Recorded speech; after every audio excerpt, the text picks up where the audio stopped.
Oh, this is Joe Wayne, your unverified guy, reporting directly, not quite live, but almost, from the Unverified Nation. Welcome to all of the subs that are still here. I know a lot of you guys are upset over the videos that were posted the last couple of days. Yeah, those border wall or those border slash fence videos, and we're going to be commenting on all of the negative comments about those videos and why the independent unverified guy has to make those videos, regardless if it hurts the feelings of the true Trump believers. I love Trump's promises and want to push them into fruition more than any of you. I also have to keep him honest so that he does indeed keep those promises.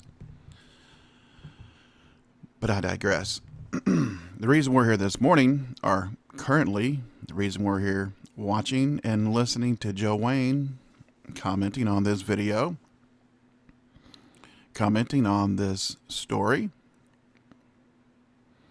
it's the Syria story, and it's, of course, a story. Hopefully, if he does not change his mind again, hopefully it's a story of another promise kept. Because I love his promises, but I want to help him to help himself to keep those promises. So, if you guys are longtime viewers of this show, then you'll realize that I, number one, I believe in the non-aggression principles. First and foremost, you do no harm. All of the countries that we have no business being in, it's not our backyard. Places like Syria, Afghanistan, Iraq, Iran, the entirety of the Middle East has not one thing to do with us. Except for, of course, because of the petrodollar, we have been the world's police since the 1950s, ever since the Bretton Woods agreements, basically put the good old US of A as the top cop of the world. And again, we were forced to do that because of the petrodollar and our supremacy over the world because of the petrodollar. So, as we move on with the story today, Trump's critics, and the story is coming directly, of course, from Breitbart.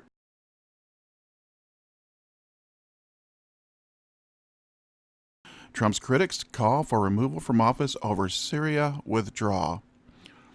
Now, we know a lot of the usual suspects. We know a lot of the people who shouldn't be usual suspects on, on U.S. hegemony around the world. Okay, during the 60s and 70s and 80s and 90s, hell, every time that a Democrat was not in office, right, we would hear the Dems scream and cry and do all of the anti-war protest. And I agreed with them, and I still agree with them. But they don't agree with themselves any longer. Now, they're all in on all wars as long as Trump is, as long as the deep state, the neocons, and the neoliberals tell them to be pro-war. They're not actually anti-war or pro-war. They just do as they are told. Large majority of the mouthpieces on the mainstream media megaphone are paid to have that opinion and to force it on the world and to bring all of us, to heel into their way of thinking, their paid way of thinking. Critics of President Trump, as we go on, critics of President Trump's decision Thursday to withdraw U.S. troops from Syria have begun to call for his removal from office, with the one even referring to a military coup. And of course, that's Eric Erickson, the conservative pundit, never Trumper, who rallied to the president's side during the fight over the Supreme Court justice. And why did he rally? Because Kavanaugh, as we know now, as we knew then, was a Bush appointee, was a Bush aide, right? He was the one that wrote the memos on waterboarding and things like that. You know, the the memos that supposedly give whatever administration cover to do their dirty deeds.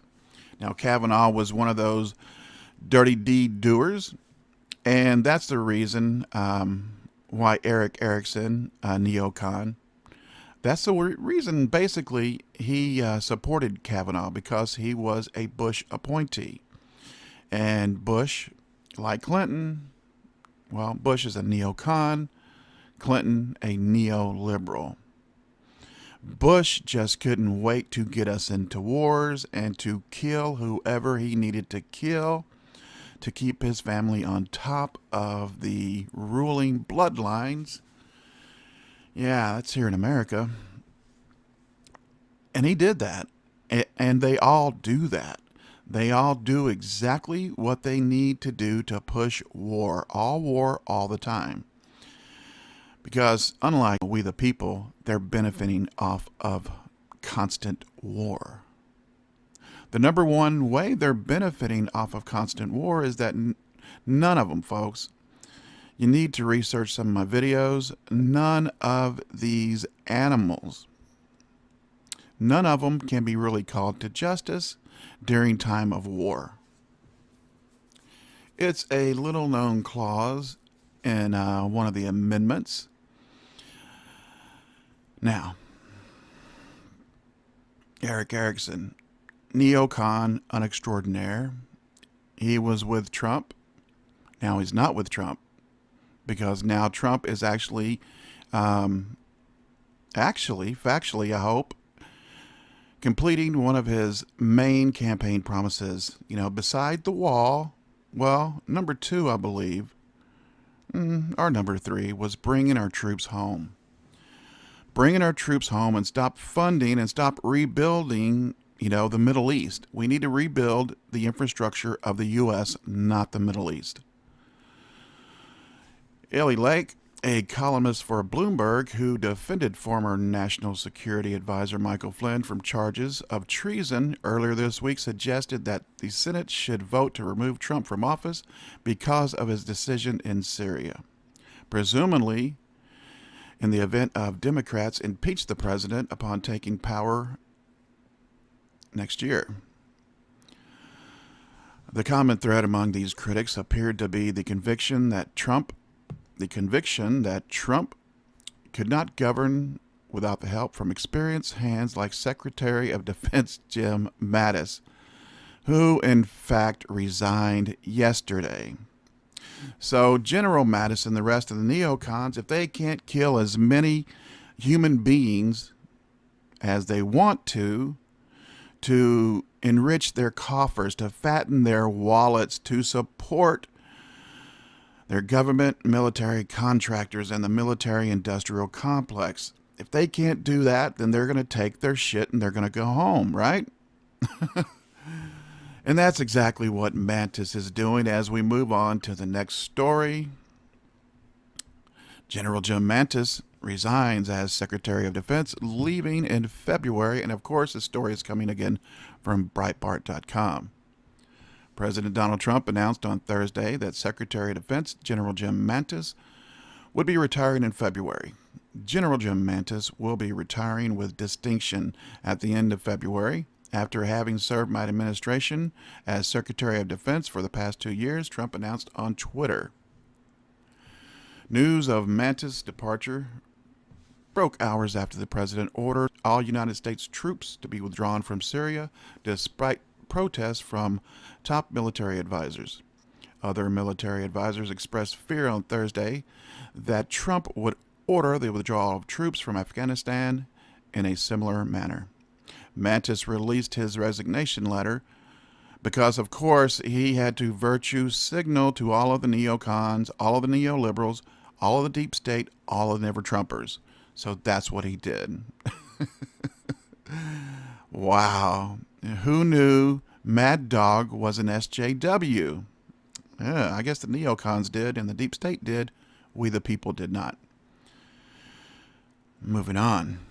So he announced his resignation on Twitter, of course, because Twitter is they're part of that CIA social club, that CIA social checkmark club, where all the neocons and all the neoliberals and all the deep state members and all the mainstream media mouthpieces, all the special people, all that because really, folks, as I digress for 1 minute, speaking about Twitter, Twitter is nothing more and nothing less than the class system, right?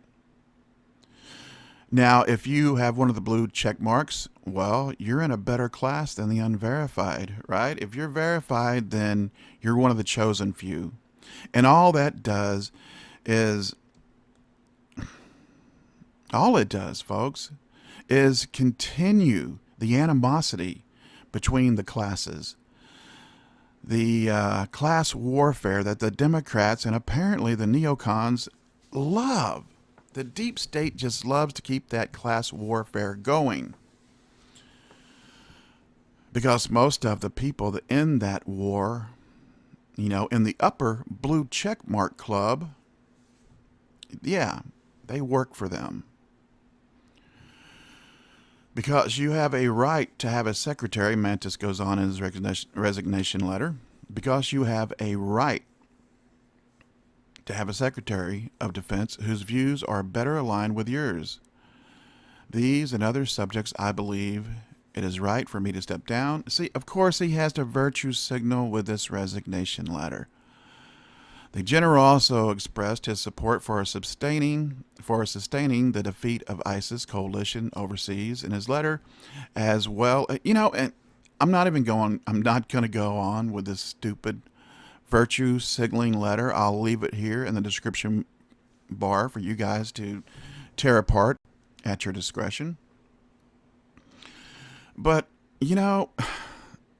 Jesus Christ. What is the matter with these people? They think that this Earth, this schoolyard called planet Earth, is here for their benefit. Hey, guess what, Mad Dog? Guess what, neocons, neoliberals? Guess what, elitists around the globe? You can't take it with you. For a very good reason. None of this shit is real. You're being tested. Everything you say or do is a test. And all of you individuals that believe this earth is here for your benefit, to get whatever you can get, and to pass on to your family members, right? Whatever you have stolen from we the people by illicit means, right? Can't take it with you for a reason. This is a schoolyard. This is a test. It's always a test. And you elitists always fail. You New World Order members always fail the test. And just like Rockefeller, you too, Mantis, is about to meet the great equalizer we call death. You're about to pass the veil. And, yeah, in my opinion, because I've never passed the veil, so I can't tell you for a fact, but in my opinion, in my hopes and dreams, there you will be judged, and you will go no further. You'll be pushed into that deep, dark abyss, that lifeless abyss of the hell that you have created yourself from the decisions that you have made here on Schoolyard Planet Earth. And with that being said, I think I have said enough on this issue. Guys, please go to the UnVerified Guy channel. It's the new channel. It's the channel where it's a channel that doesn't have the Eye of Sauron on it just yet. So hopefully it's a channel that we can grow and we can communicate on without being censored and silenced by the neocons, the neoliberals, big tech, the globalists. I mean, just take your pick, man. The wolves are out for free speech. The wolves are out for our Second Amendment. The wolves are out to make sure we stay killing all around the world, as many as we can kill, at our will for our own personal agendas. Enough is enough. Enough of the censorship, enough of the killing, enough of the lies. Keep those promises, Trump, and you'll be the greatest president this country has ever known. This is Joe Wayne with the ACP 313, the Anti-COINTELPRO Show YouTube channel, and the new UnVerified guy, reporting directly, not quite so live, from the UnVerified Nation. This is Joe Wayne. Good day and good luck.